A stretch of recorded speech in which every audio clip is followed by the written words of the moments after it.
A continuación presentamos la alocución del señor presidente de la República, doctor Andrés Pastrana Arango. Colombianas y colombianos, esta noche sigo rindiéndoles cuentas y compartiendo con ustedes el balance de mi gobierno. La semana pasada hablamos sobre empleo y estabilización de la economía. Hoy trataremos una segunda propuesta también en el tema económico. Yo propuse en mi campaña bajar el IVA del 16 al 12% y sanear la economía de forma que no siguiéramos gastando más de lo que recibimos. Pues bien, en mi segundo año de gobierno bajamos el IVA del 16 al 15%, pero la verdad es que la situación de las finanzas del país no permitió continuar con estas disminuciones graduales y con toda responsabilidad nos tocó regresar al IVA del 16%.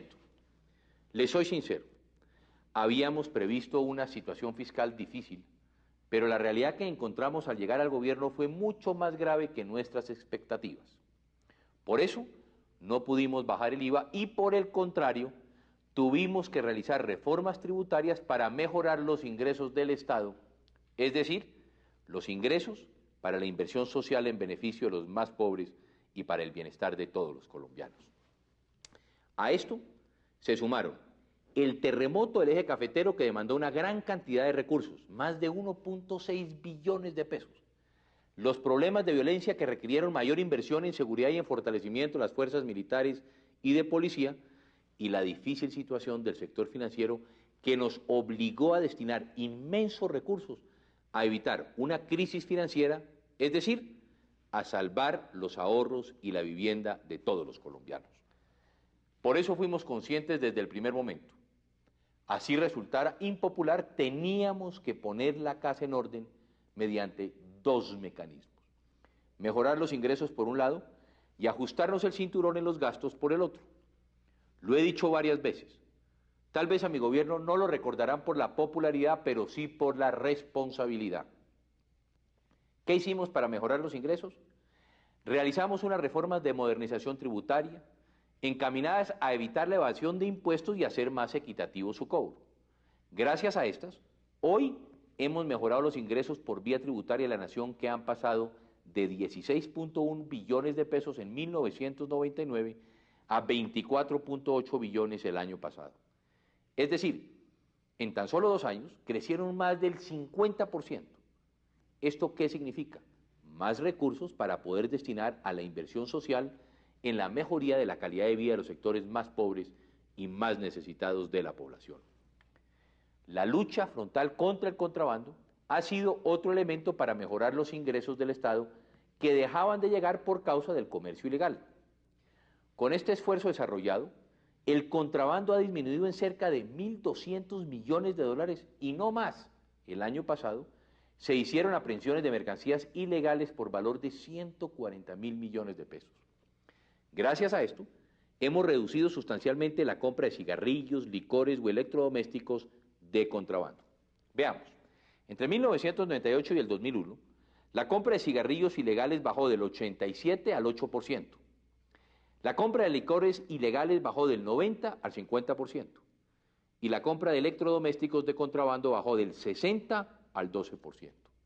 Con estos resultados sin precedentes, hemos salvado cerca de 137.000 empleos anuales que se hubieran perdido en Colombia por causa del contrabando.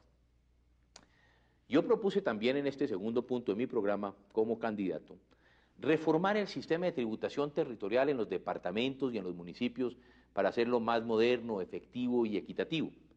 Sobre este tema precisamente sometimos a consideración del Congreso un proyecto de reforma.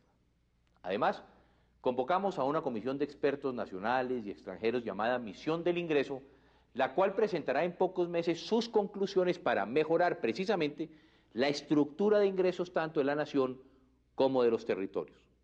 Espero de verdad que sus sugerencias sean estudiadas y puestas en práctica por el nuevo gobierno. ¿Y qué hemos hecho para ajustarnos el cinturón y controlar los gastos? En primer lugar, el ejemplo debe comenzar por casa. Por eso los gastos del gobierno central se sometieron a un ajuste incluso más estricto que el que se realizó en los departamentos y municipios. Desde el punto de vista del gobierno central, con la puesta en práctica de presupuestos austeros, los llamados presupuestos de la verdad, pusimos en cintura las finanzas sacrificando gastos de funcionamiento y burocracia como papelería, viajes, celulares, automóviles. En varios ministerios y establecimientos públicos suprimimos viceministerios y otros cargos de dirección y redujimos la nómina para hacer más eficiente su funcionamiento.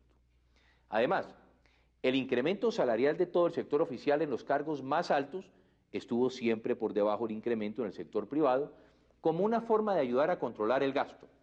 Pero eso sí, en el caso de los funcionarios oficiales con salarios más bajos, los salarios sí subieron por encima de la inflación, es decir, los empleados de menores ingresos mejoraron su capacidad adquisitiva. Es más, con satisfacción puedo decir que durante mi gobierno el salario mínimo ganó poder adquisitivo, pues aumentó 13.6 puntos reales. ¿Qué quiere decir esto? Que el salario mínimo subió más durante mi gobierno que lo que subió el costo de vida, lo que hizo que la platica rindiera mucho más. Lo mejor de todo es que pudimos hacer este gran esfuerzo de ajuste en los gastos sin sacrificar la inversión social. Es decir, disminuimos los gastos de funcionamiento del Estado, pero no la inversión social. Todo lo contrario, la inversión social creció durante mi gobierno. Veamos.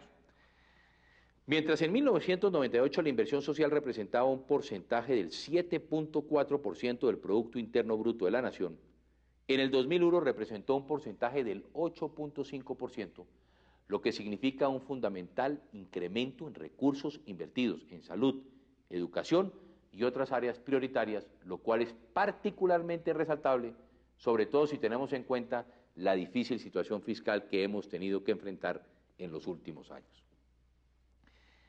En cuanto a los departamentos y municipios, hemos adelantado trascendentales reformas legislativas e incluso constitucionales, con la buena colaboración y entendimiento del Congreso de la República, que garantizan unas finanzas más sanas y más responsables. Reformamos los artículos de la Constitución Nacional que regulaban el tema de las transferencias de recursos de la Nación a los departamentos y municipios, de forma que por lo menos hasta el año 2008 va a haber claridad sobre cuántos son estas transferencias, sin que puedan disminuir en ningún caso, facilitando la planeación de las inversiones, especialmente en salud y educación para las regiones. Promovimos además una ley de ajuste fiscal territorial en la que se obliga a los departamentos y a los municipios a mantener presupuestos austeros donde sus gastos de funcionamiento no puedan en ningún caso superar sus ingresos. Esta tarea de apretón del gasto en las regiones ya está teniendo buenas consecuencias. Veamos, en efecto, 600 municipios redujeron en forma significativa su deuda, de los cuales prácticamente la mitad quedaron en ceros y podrán adquirir créditos nuevos que se traducirán en nuevas inversiones y más empleo. Recibiendo más y gastando menos, conseguimos controlar y disminuir año tras año el déficit fiscal, que es un prerequisito esencial para el crecimiento de la economía. Es decir, cada día gastamos de forma más responsable y eficiente y transparente y al mismo tiempo mejoramos nuestros ingresos. De esta manera, hemos disminuido el déficit del sector público consolidado de un 5.4% en 1999 a un 3.5% en el 2000, a un 3.3% en el 2001 y confiamos en alcanzar una meta probable de un 2.6% en el 2002. Y vuelvo a repetir, logramos esta disminución del déficit fiscal sin sacrificar a cambio la inversión social en los sectores más pobres del país. Este es un logro de inmensas proporciones para una nación con las dificultades de la nuestra. Con un déficit controlado como este, Colombia ha recuperado su credibilidad frente a los mercados y los bancos internacionales, que vuelven a hacer negocios y vuelven a prestarnos en buenos términos, confiados en nuestra seriedad y en la estabilidad de nuestra economía. Alguien podría decir, a modo de crítica, que los resultados económicos son buenos pero modestos. Yo pienso que hay que verlos en su contexto. Colombia ha recuperado la senda del crecimiento, ha recuperado su estabilidad económica, ha mejorado su percepción e imagen internacional, ha vencido la inflación, mantiene una tasa de cambio estable, tasas de interés bajas, tiene un desempleo que va descendiendo y un déficit fiscal que disminuye, todo ello en medio de un difícil conflicto interno que desangra nuestra economía. Como lo reconoció hace poco un economista del Banco Mundial, muchos países, con muchísimos menos problemas que Colombia, no han sido capaces de asumir las reformas y ajustes económicos que ha hecho nuestro país en estos 4 años. Colombianas y colombianos, como ustedes pueden ver, con gran responsabilidad, sacrificando nuestra popularidad si era necesario, pusimos todo nuestro empeño en sanear las finanzas del país y sobre ese saneamiento les rindo cuentas. Hoy son ustedes quienes pueden juzgar. Que Dios los bendiga y que Dios me bendiga. Buenas noches. La anterior fue la alocución del señor presidente de la República, doctor Andrés Pastrana Arango.